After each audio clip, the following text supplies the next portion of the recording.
Going to study section number 17 of Special Relief Act 1963 जो बात करता है contract to sell or let property by one who has no title not specifically enforceable।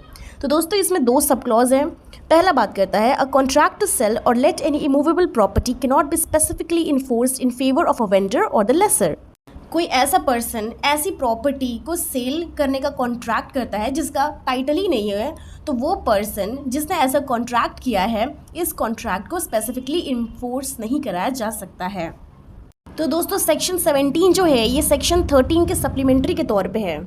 एक contract जो immovable property के cell या किराए पे देने का है उसे उसके वेंडर या लेसर के फेवर में स्पेसिफिकली इन्फोर्स नहीं कराया जा सकता है। ये कब नहीं कराया जा सकता? तो ये तब स्पेसिफिकली इन्फोर्स नहीं कराया जा सकता जब कॉन्ट्रैक्ट की सिचुएशन सेक्शन 17 के सब सेक्शन 1 के ए या बी में फॉल करता हो।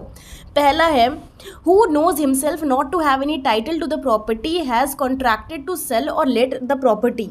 जो पर्सन कॉन्ट्रैक्ट कर रहा है वो ये जानते हुए कि जिस प्रॉपर्टी को सेल करने का कॉन्ट्रैक्ट कर रहा है वो प्रॉपर्टी उसकी खुद की है ही नहीं, तो ऐसी प्रॉपर्टी को सेल करने का कोई पर्सन कॉन्ट्रैक्ट को स्पेसिफिकली इन्फोर्स करा ही नहीं सकता।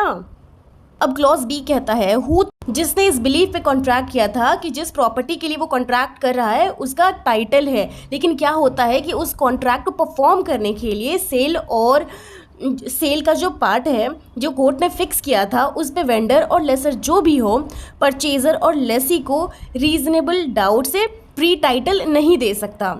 यहाँ पे एक लाइन है a title free from reasonable doubt. Section 17 के सब सेक्शन 1 के लिए क्या ध्यान रखना है? ये ध्यान रखना है कि यहाँ पे दो क्लॉज हैं। क्लॉज ए में प्लेंटिव दैट इज वेंडर के पास प्रॉपर्टी का टाइटल है ही नहीं। क्लॉज बी के लिए प्लेंटिव दैट इज वेंडर और लेसर ये बिलीव करता है कि he had a good title. Section 17 का सब सेक्शन 2 बोलता है कि ये अप्लाई होगा मूवेबल प्रॉपर्टी के लिए भी।